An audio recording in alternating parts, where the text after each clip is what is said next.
There we go. Great. Awesome. So, um, again, what we're going to talk about today is, like I said, the theme of being different and also specifically how to be diligent in your business, because I think that there is an aspect of what we do that if you are not diligent, that you could allow things to slip through the cracks. And that's the worst thing that I think could happen. If any of you have ever had someone that you've talked to or worked with before that you see posts on social media like, "Oh, cool, I just closed on my house," or "I just listed my house." You're like, "Where? What happened? Why was I not the person that you talked to, or your friends, or something like that?" And sometimes that could just be a product of lack of diligence.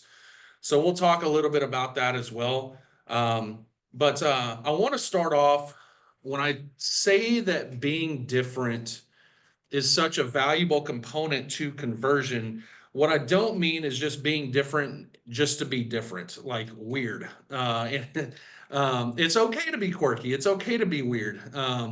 I've worked with some agents that have been different in a quirky or a weird way, and it has worked well for some and not worked well for some others. And I think a lot of it has to do with your personality.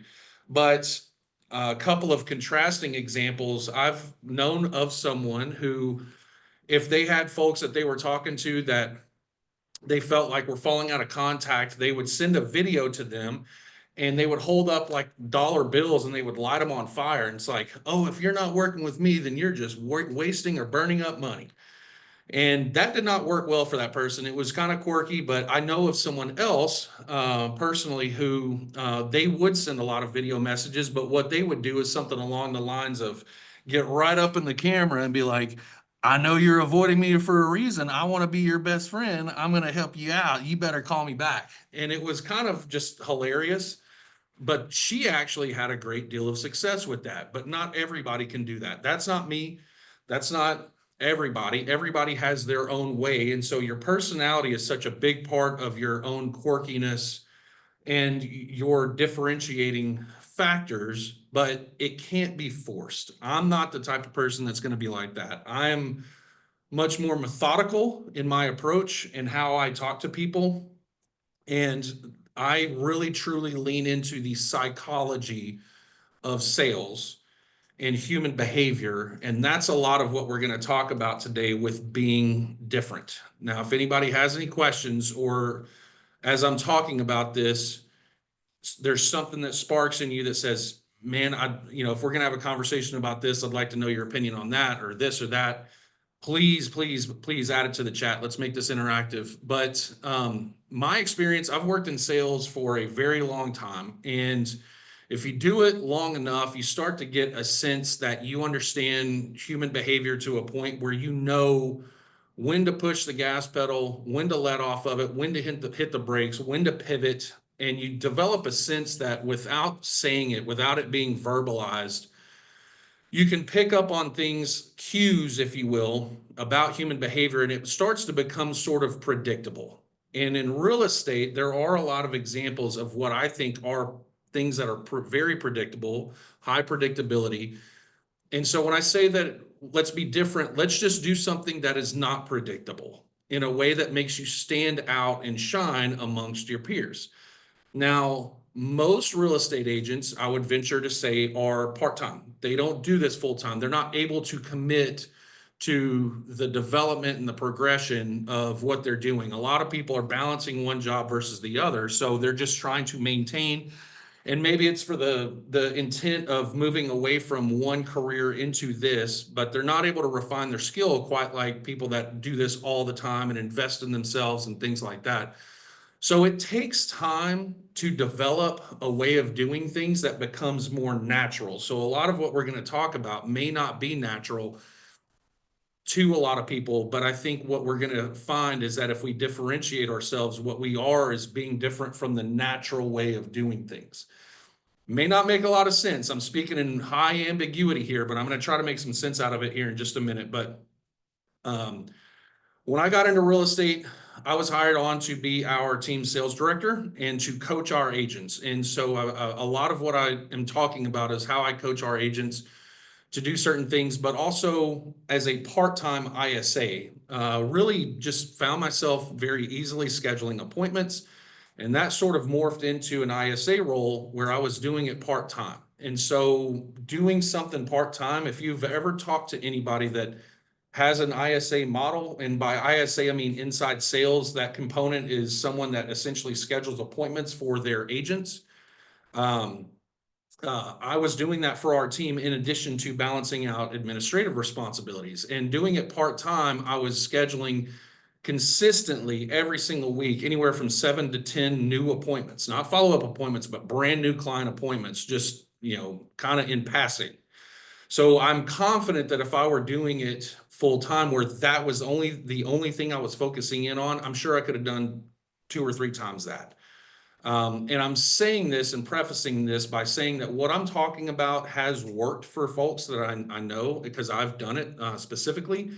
And I think it translates regardless of the type of lead source that you use. I know every folks that lean in on their sphere, a lot of folks that lean in on Facebook, web registration, different sources, Zillow, referral based, lender referrals, all different types of things.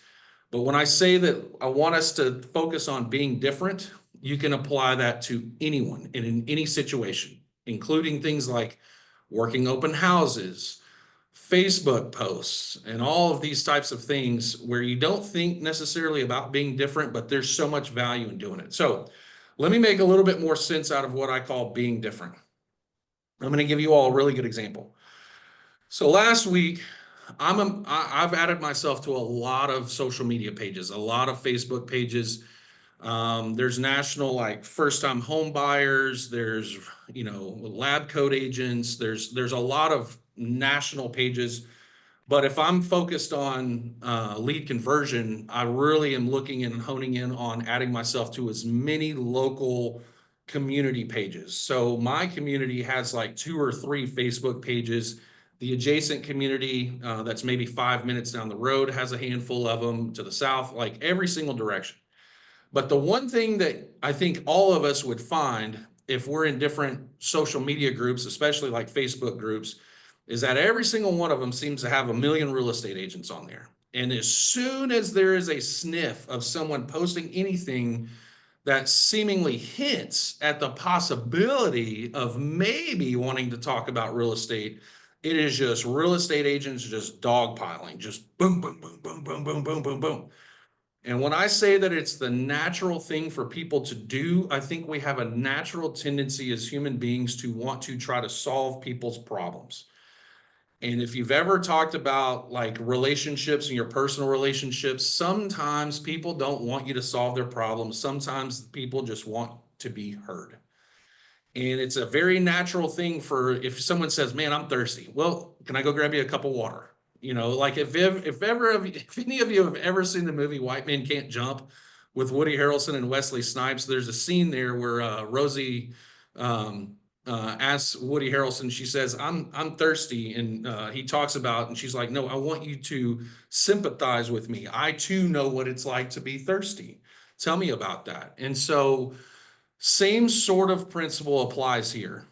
This person last week posted something on one of the community pages and just says, does anyone know of a real estate agent that works in this particular area that's familiar with investment properties? And boom, boom, boom, boom, boom. It's like clockwork. When I say predictable behavior, and again, this is very natural for people, is, yeah, I can help you. I've worked in real estate for 28 years. And yes, I know this area very well. And I operate in this area, and just selling, selling, selling, selling, selling, selling, selling. All that I did was made a comment in there that says, can you tell me a little bit about what it is that you're looking to do? And I simply just asked a question. Of all of those comments in there was one response that person made. And guess who it was to?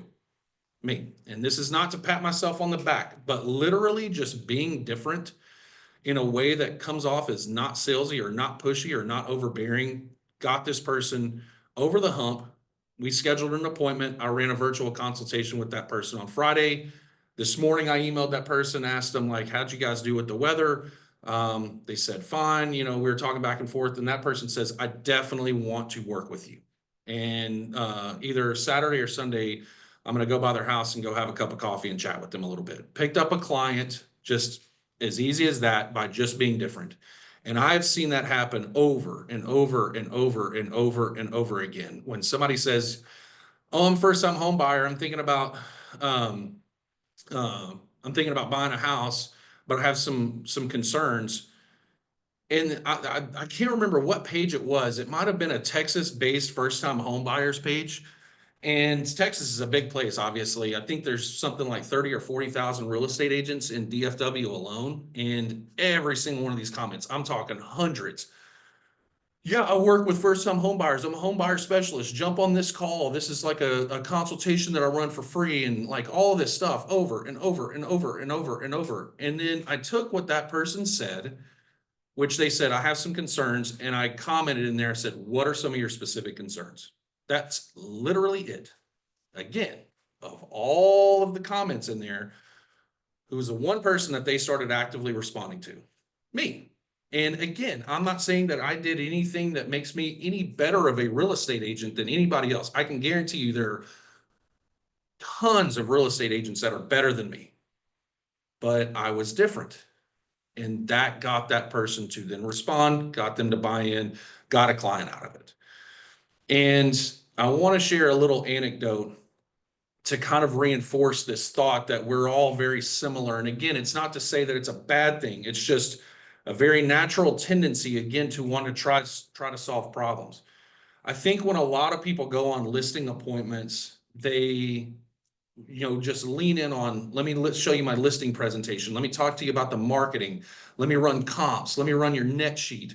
This is your average days on market, just info, info, info, info, info. But I will say this over and over and over and over again. What we do is not about real estate. What we do is we build relationships. And that's 100% what we do. The house is just a component. It's just something there that prompts us to have a relationship, but what's important is the relationship. So there was a real estate coach that I know of, and he used to tell a story, and it always stuck with me. He said he went to a listing appointment, and before he got into his presentation and things like that, the seller was like, "Yeah, I'm looking at selling my house as quickly as possible." And again, the natural tendency of real estate agents, what an overwhelming majority of us are going to do, is lean in on like how we get it sold and what's our strategy. And he said he actually asked the question. He goes, "Well, can you tell me why you're looking at selling?" And this guy told him that he was backing his truck up in his driveway and he did not see his 2-year-old child and ended up backing up over his 2-year-old, and the kid passed away. Awful, awful, awful, awful. And the entire conversation shifted. But he earned that person as a client, and that client said that he had talked to multiple people, but he was the only person that asked the question why. Now, that real estate agent then was able to take that information and address the whole interaction with a level of care that most other people wouldn't. And the fact that he knew about that is advocating for that person and building that relationship. And it's those types of things and building that relationship that will give you all the leverage that you need. Not to say that a situation like that we should look at as giving us leverage, but how many of us have dealt with buyers that are on the fence and they're not really sure, or sellers that are on the fence, "I'm just not really sure. It's just the market. It's this and that." And then we try to solve their problems by saying like, "It's a great market right now to buy," or "It's a great market to sell," or "Oh, you could get top dollar." But we're not honing in on the emotional part of it, where we say, "Look, you told me this was important to you for this very reason. I want to be able to help you out with that. What are your concerns?" And you've earned that right and that trust to be able to do that. We're never going to get to that if what we're doing is repeating the same natural things. And I keep honing back into natural. This is not to say that what anybody is doing is wrong. You could have the greatest real estate agent of all time, the Michael Jordan, the Muhammad Ali of real estate, in a Facebook post where somebody says, "I'm thinking about buying a house." And they just say, "Oh yeah, I can help you get the best deal possible," or whatever. But what if that's not what that person wants? What if what is important to them is timeline? And I think we're just, again, so quick to try to think that we understand what their problem is because we assume. And if you do something enough times, you think that every single time that somebody says something that they could use some help, you think you know what the solution is. So we can be different and build those relationships and create clients for life and lean in on active referral generation just by building that relationship, just by being different. And I'm going to pause there for just a second. Does this make sense to you guys, what I am prefacing here? Okay. Be different. Be the person that stands out, not because you're a better salesperson, but because you're different and you create value. If somebody had told you when you were in school that you could have made 100 on every single exam because you had the answers to the test ahead of time, would you not have done it? I think most of us would have. I'll admit that I'm pretty good with numbers, but when I was in high school, I took two tests, and I think one of them, there's nothing more humiliating than taking a test, by the way, thinking that you did okay, and then you make like a 7. And I had one math test where I made a 2 and one that I made a 7. Those absolutely stand out more than the ones that I did well in. But I was not prepared for it, and I didn't proactively try to find out what I could. We are in a unique situation with what we do because it's all about relationships, that we could have the answers to every single test that is presented in front of us simply by asking questions. So I've been in plenty of appointments where someone says, I'm thinking about buying a house. And boy, do those real estate agents lean in on, like, have you looked at new construction? Because there's a lot of incentives going on right now. Or, oh, this is a really good market. We could get you a deal below list price. Or, I'm the greatest real estate agent of all time. I'm really good at negotiating. I'm a very harsh negotiator. I can get you a good deal. What if none of that stuff matters? So when somebody simply says, or like slightly raises their hand, gives any sort of inkling that this is something that they're considering, I would challenge you all, instead of doing the natural thing, which is to try to solve their problems, like, yes, I'm a real estate agent, I'd love to help. That is not bad, but everybody else is doing it. So what can we do? And I would challenge you all to just simply say, tell me more about what it is that you're looking to do. What are your thoughts? And it's very important that those questions are open-ended. If you ask close-ended questions, you're going to end a conversation as quickly as it gets started. Oh, you're looking at buying a house? Yes. Great. Are you looking at buying soon? Yes. Great. But what are you actually finding out? It's very surface level. Any sort of topic that someone gives to you, oh, I was thinking about buying a house because I'm having kids. That one thing, you should be able to dig 4, 5, 6 layers deep on that. Okay, how old are your kids? Oh, they're 6 and 4. Oh, wow. So you've got one that's already in school and one that's about to go to school. How is that going to impact them changing schools if you're moving out of market? Oh, well, they've started to develop their friends. How do you think that your kid's going to respond to that? I mean, you could ask a million questions about any one thing to build a relationship, and a good practice, a good mechanism to do this, because I think a lot of people, if you start asking questions, start thinking about what the next question is going to be, and then you zone out and you don't actually listen to what somebody is telling you. But Mark said that he doesn't always eat po' boys sandwiches, which I love, but occasionally he would. Well, when you say occasionally, how often is that? What does that mean to you? Do you have a favorite one, or what's your favorite one? Where do you like to go? What is it about that place that you like the most? Tell me about the pricing. Where is it located in Lafayette? How often is there a line? You get what I'm saying? Is like there's a way to change the questions that we're actually asking. Like if someone went onto a first-time home buyer's Facebook page and said, I'm looking at buying a house, or I'm looking for some help. If you ask the question, are you looking at buying a home? Yes or no. What's, if you ask the question, well, tell me what are your thoughts and what are you hoping to accomplish? Then it opens up a massive conversation that can go a million different directions. And just by doing that is going to separate you from everybody else, because you're doing what's not normal for people. It is not normal or natural for people to ask a lot of questions. And I implore you to please try to do this with your folks in your personal life. If any of you are married, my wife is caught on now, wherever she says something, she goes, I don't know what to eat for lunch right now. Instead of me providing a solution that says, well, there's chicken in the fridge, you can eat that. Well, what are your thoughts? What are you craving? And she knows when I'm doing that and she appreciates it, but she's also like, why don't you shut up? So you use these repetitions in your personal life to start getting more natural at asking questions. It's going to come off easier every interaction that you have that's real estate related. So again, I challenge you all to be the one that's different, to ask the questions, to not assume that you understand what situation somebody is in. What is it that you're looking at doing, and what can I do to help you out? Tell me more about that. And if you struggle with knowing what kinds of questions to ask, I'll throw out some right here. And if anybody can think of any that they want to post in the chat, I'd love to hear yours. Open-ended questions or statements. Tell me more. What would that mean to you? Why is that important? What are you hoping to accomplish? I'm trying to understand what you're saying. Clarify that for me, please. And probably the most impactful question that any of us can ask, and I coach agents on this all the time. When I first started working with a team full of producers and I told them to start asking this question, it was met with a lot of like, you're out of your mind. I'm not going to ask somebody, especially a stranger, this question. And that question is, how would that make you feel?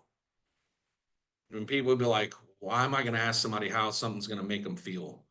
And it's not just the question. I think if you can get comfortable asking the question, it's incredibly impactful. If any of you have ever done any sort of counseling in your personal lives, one of the things that a counselor will lean into is asking questions like, explain that to me. What would this mean to you? But also, how's that going to make you feel? It's a very impactful question. But if you can get comfortable asking someone that you don't know how they would feel about something, you are going to get so much more comfortable at asking questions that you didn't think that you'd be comfortable asking. And you can really, really, really, really dig into and start uncovering real, true motivation and motivating factors with people, which is going to make your ability to convert, again, leads or customers into clients, clients into buyers, buyers into past clients, your VIP clients, because you're building a relationship just by being different. Again, you may not be the best real estate agent in the world. You may be terrible at this. You may be really good at this, but even the best real estate agent in the world, if they're not tapping into emotional intelligence and really understanding what's going on with someone, you're never going to find out what you can do to get the answers to the test. And Omar's posting a couple of comments in here, and I love this. What concerns or challenges are you anticipating in this process? The only thing I would say about that is that if someone has not alluded to a challenge or a concern, you want to be very careful to put that out there, because you're almost convincing them that there is a challenge or a concern to expect. So if someone says, well, I'm thinking about buying a house, but I have some concerns. All right, well, what are your concerns? Tell me more. Help me to understand what your concerns are. If someone says, I've been looking online for a really long time. I got my pre-approval. I've been looking on Zillow. I've been to open houses. Now I know exactly what I want. I'm ready to partner with an agent and I want to move forward. If we throw out there, like, what challenges or concerns do you have? That could be like, well, is there some sort of doubt that I need to be aware of? So I would say tread that line kind of lightly.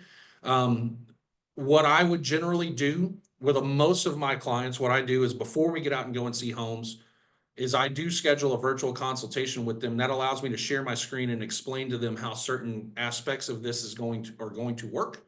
But I'll say, is everything clear? Do you have any questions? Or what questions do you have?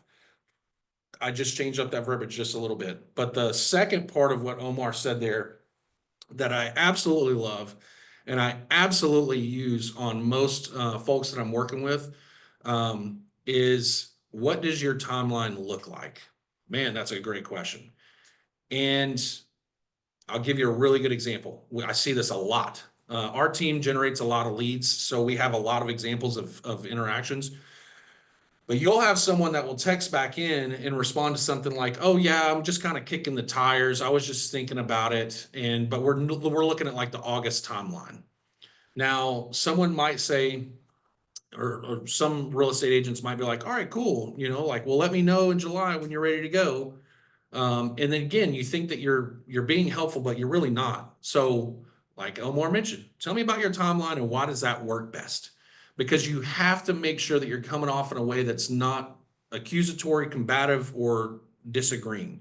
When somebody tells you, "Oh yeah, I'd like to buy a house, but I'm concerned about the market," and then you just immediately start going into like, "Oh, you can do interest rate buy downs and we can get a lot out of incentives out of the builders and blah blah blah blah blah blah blah." If you ask for some clarity, maybe what their concern is like, I want to make sure that I have enough money for a down payment that I don't think that I have right now, because they think that they need 20% as opposed to 3 or 4 or 5%.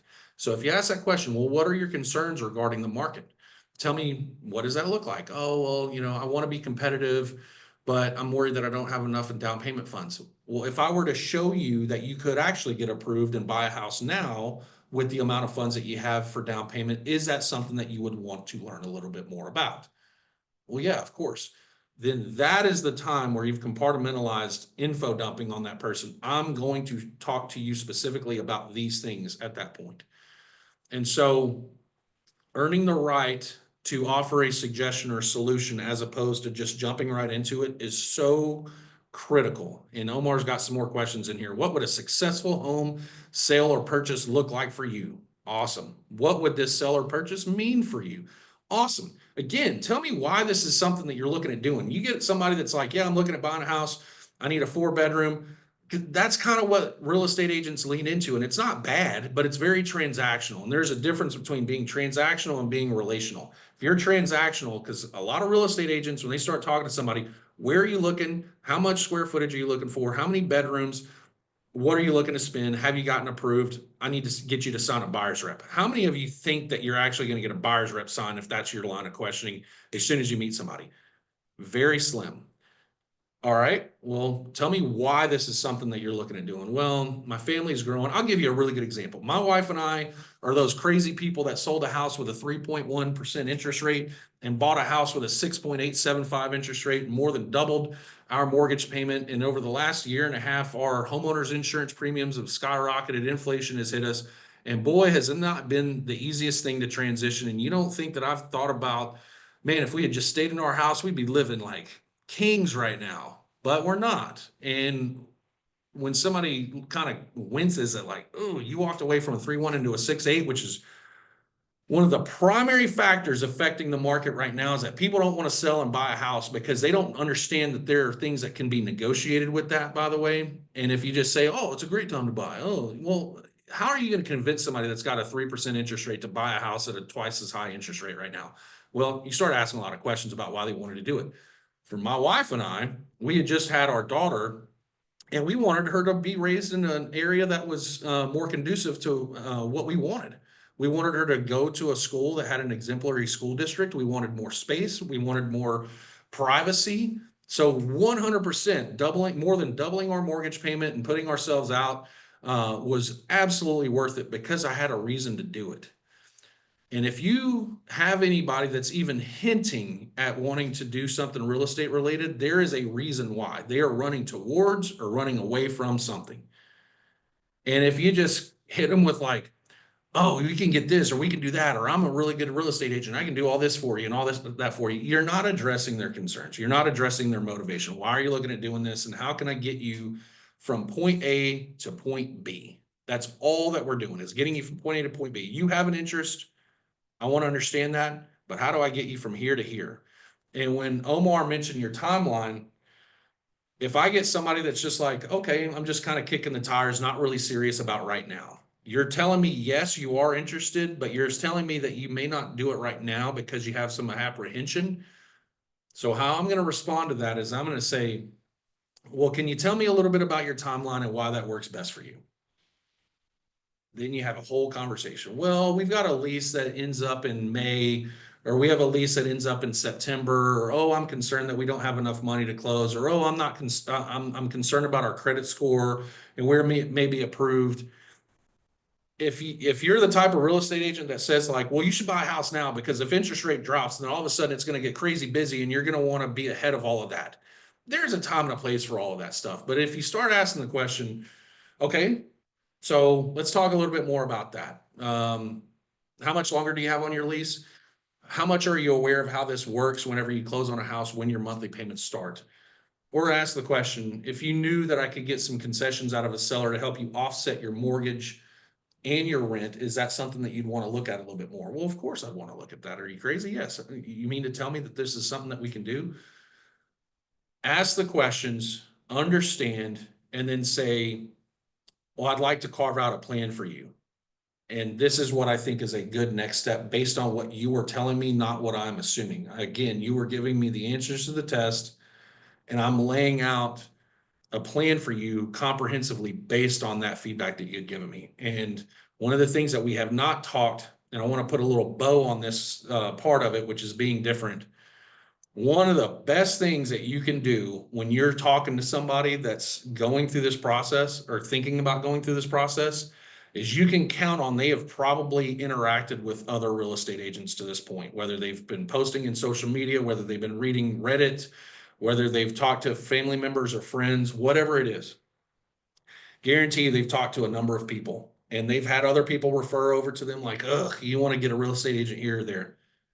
One of the best questions that you can ask to be different is to acknowledge the fact that you understand that there's competition in the market out there and that you are not afraid of it because you are confident in your ability to build that relationship. So I love asking the question, so what are you looking for in the real estate agent that you choose to partner with?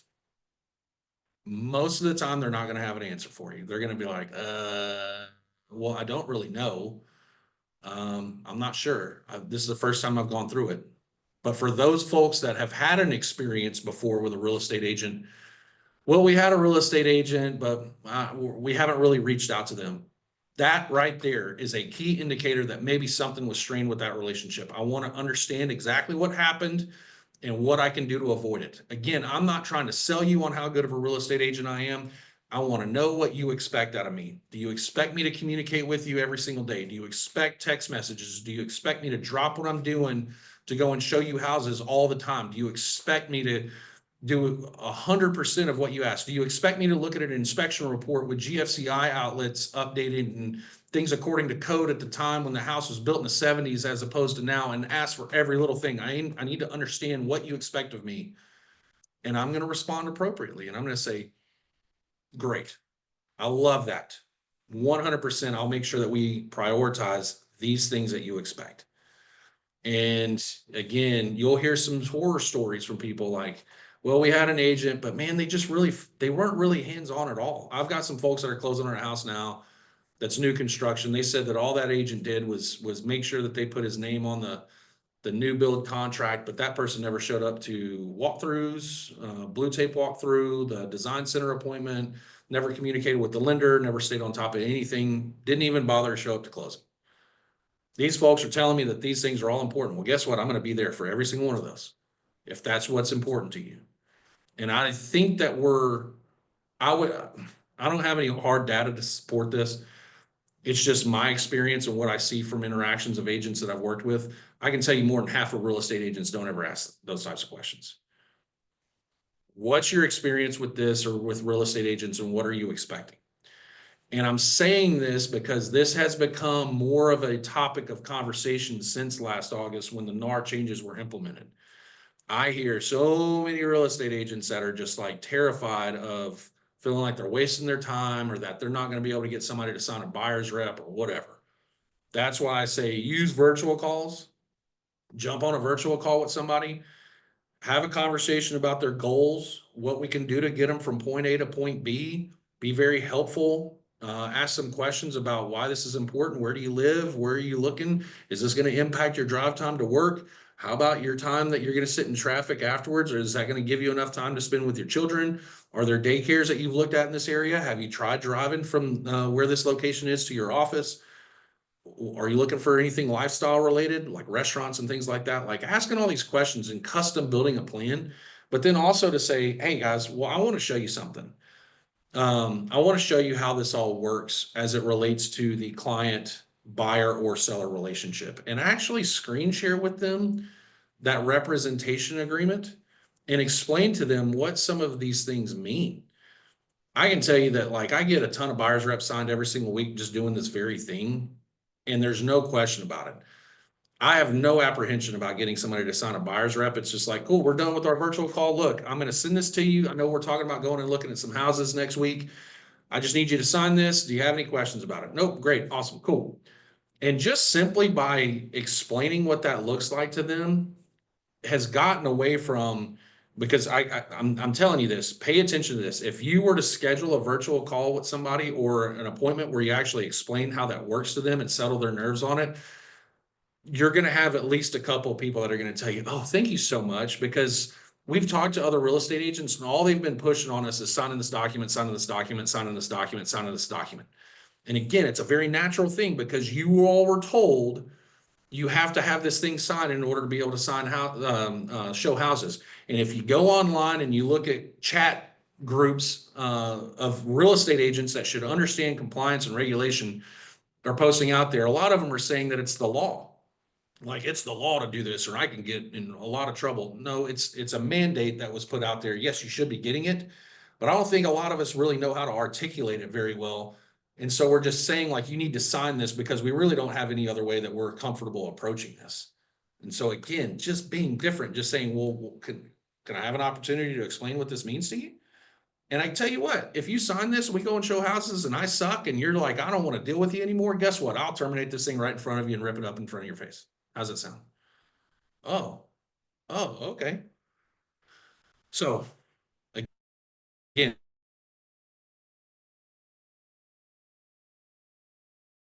if anybody wants to chime in on being different, to the second component of conversion that I think is just critically important. As we've talked over the weeks, I understand that a lot of us generate business out of social media, out of our sphere, out of open houses, all these different things. But I think that it serves as a good reminder to be focused and diligent and organized when it comes to that. I don't know if this has ever happened to anybody. It's certainly happened to me. You work an open house and then you talk to a handful of people and you start jotting down notes. By the way, I've gotten away from like the actual form. I personally think it's kind of off-putting to have people just sign their name and number and stuff. What I generally typically do is I say, hey, look, I'd like for you to have my number. Do you mind if I text you my contact card? And they're just like, no, that's fine. And I'll text them that.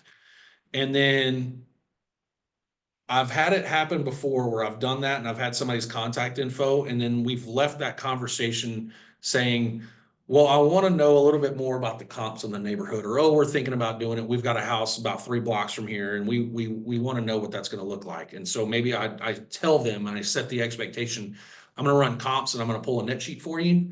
But then you continue on with your open house and then you talk to a few other people and then you leave that open house and you're like, all right, well, I've got to send this to this person. Then you go and have lunch or you go home, you get distracted with the kids and the family and all these things. Next thing you know, that person that you set that expectation with that you were going to do something you haven't done. And then you sleep overnight. And then the next day you get consumed with your day. Maybe you get a really bad inspection report and then your focus shifts on that. And then next thing you know, 2, 3, 4 days later, you haven't really followed up with this person that was asking for your help. And simply because you weren't being diligent in what you were doing. So we talked last week about time management and what's called Pomodoros and really focusing and implementing mechanisms that make sure that you don't allow the things to slip through the cracks. Because again, I think all of us on this call probably at one point or another have lost business because maybe we weren't visible, maybe we didn't do what we needed to do and they just slipped through the cracks. It happens all the time. Even with teams that have really good CRMs and really good reminders, stuff still slips through the cracks. And just being attentive, if that saves you 1 or 2 deals, imagine just being a little bit more attentive and a little bit more organized makes you enough money to maybe pay for your kids' daycare that entire year, or pays your, tax bill for the entire year just by that one transaction.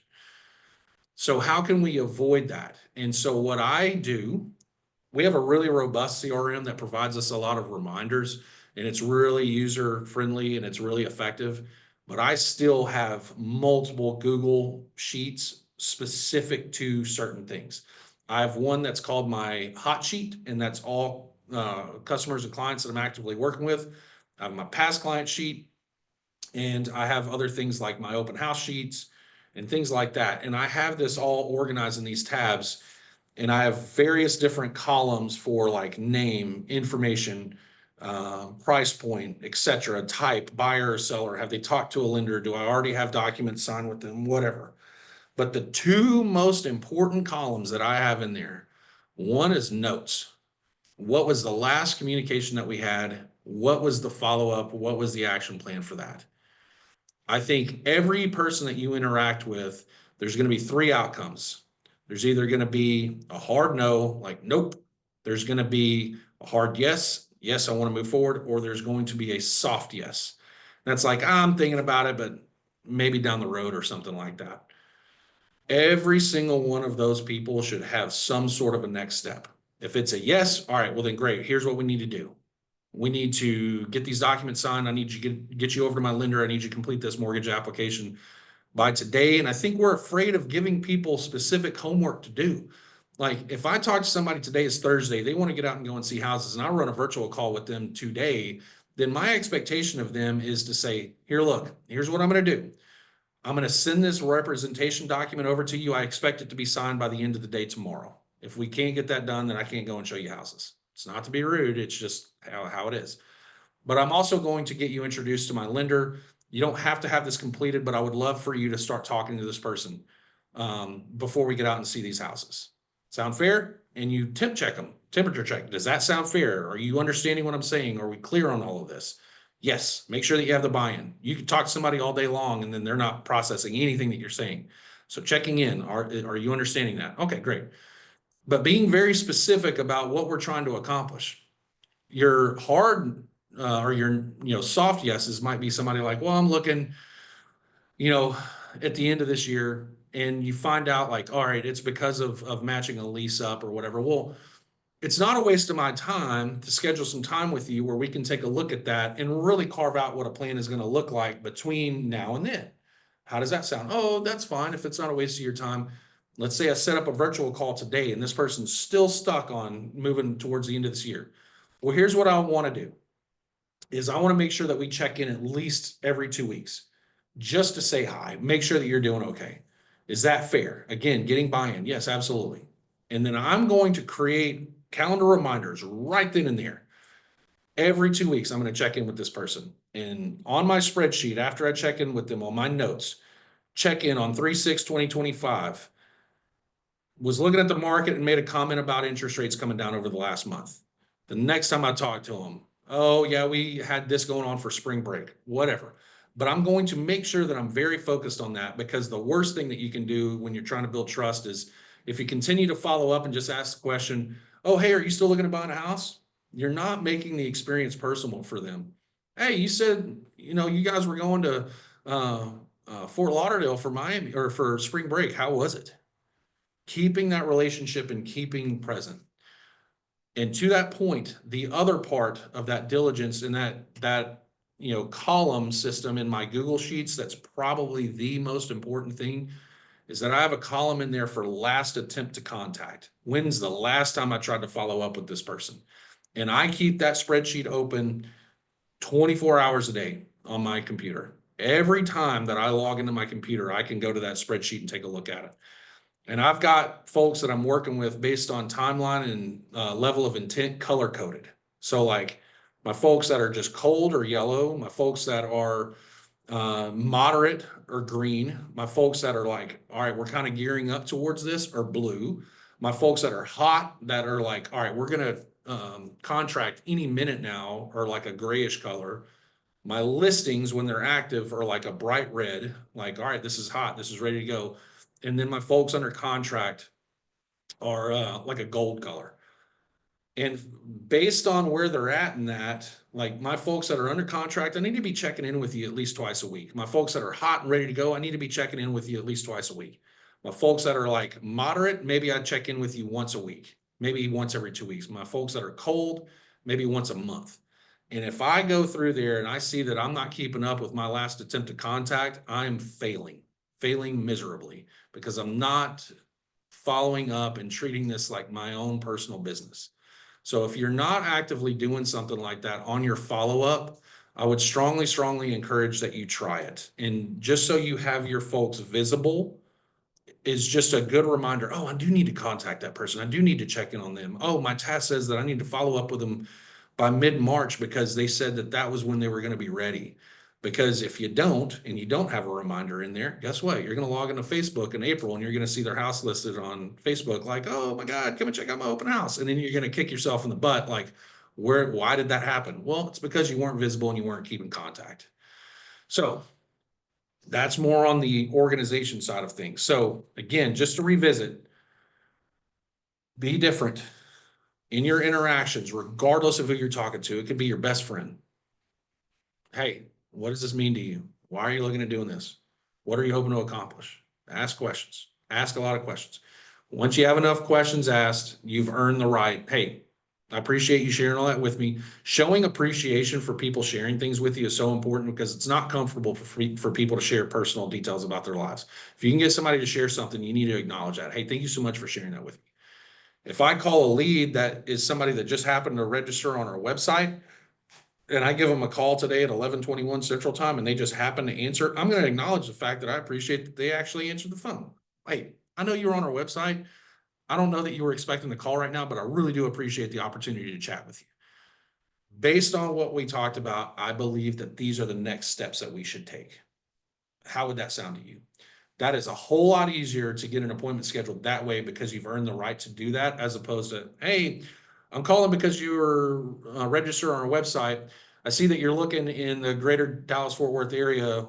What sort of price point are you looking at? Have you gotten pre-approved? Oh, when do you want to go see houses? I'm going to have you sign this document that says that we can go and show houses. That way of doing things needs to go. 100% needs to go. When you start just asking questions, building a relationship and saying, based on the feedback that you're giving me, these are the next steps that I believe that we should take. 100% you're going to get way more buy-in from that. And then once you do start building those relationships and galvanizing those relationships, just be diligent in your follow-up. Please track that stuff, because the last thing that I want anybody to do is be very impressionable and come off as very helpful, and then it just slipped through the cracks because you didn't follow up in a timely manner or do the things that you said that you were going to do. Because we are interviewing every single day, every single interaction. If you tell somebody, oh, I'm going to call the title company tomorrow to get something fixed, I'll give you a really good example. I've got a client under contract right now that is a data analyst. This person is very analytical and very specific about what they're looking at.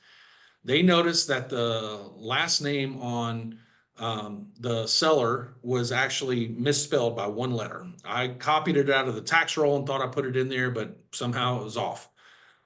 It is important to that person that I address that and I get that taken care of. It is important because it's part of your title work. But I went a day without giving him some sort of resolution, like, hey, I've talked to the title officer and they're going to tell us to do this or that or whatever.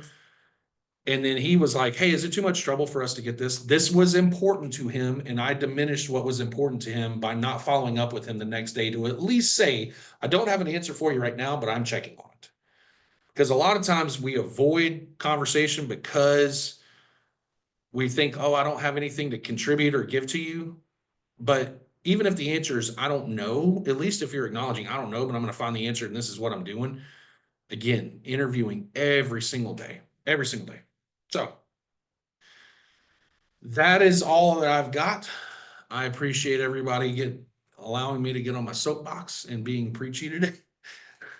But I really, really, really, really do believe in what I'm saying because I've worked in a variety of sales environments. And honestly, whatever we're selling, whether it's houses, whether it's education, whether it's booze at a nightclub, whatever it is, maybe not the booze at the nightclub part, but it's not ever about what we're selling. It's about who we are and the relationships that we're building. And if we can learn to stand out amongst our peers and be different in the best way possible, again, you're going to create clients for life. You're going to be able to generate so many active referrals because these people believe that you're the best at what you're doing. It's going to benefit us for the long term. It's an investment in yourself to learn how to be this way. So I appreciate it. Thank you. Great tips and reminders. Awesome.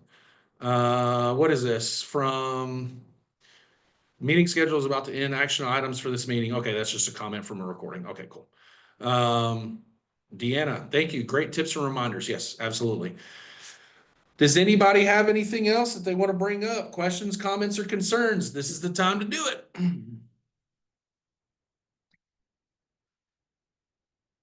Sounds like just being one's authentic self is what works best. Boy, I can't say it better. We could have just avoided talking for an hour and just said that. Omar hit it right on the head. So I think that's a really good way for us to end. Omar, did you want to add something?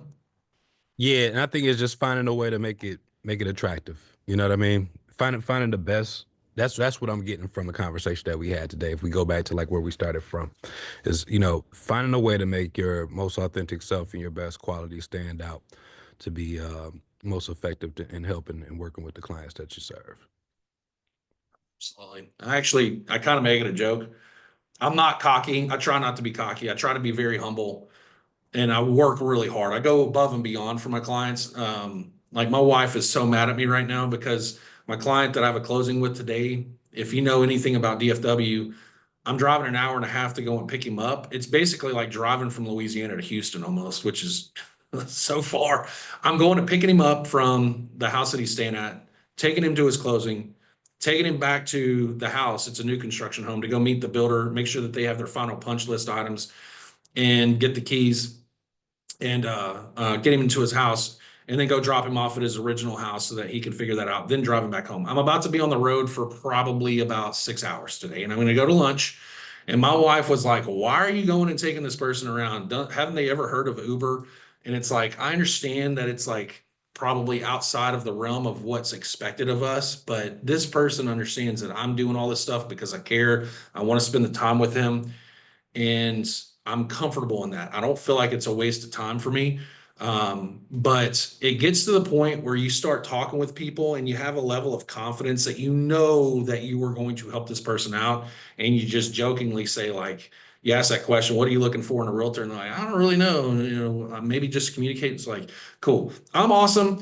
I'm going to be the best real estate agent you're ever going to work with. I'm confident in that. And you kind of joke about it and they kind of laugh. And I say, if I suck, I'll terminate the relationship with you. No big problem.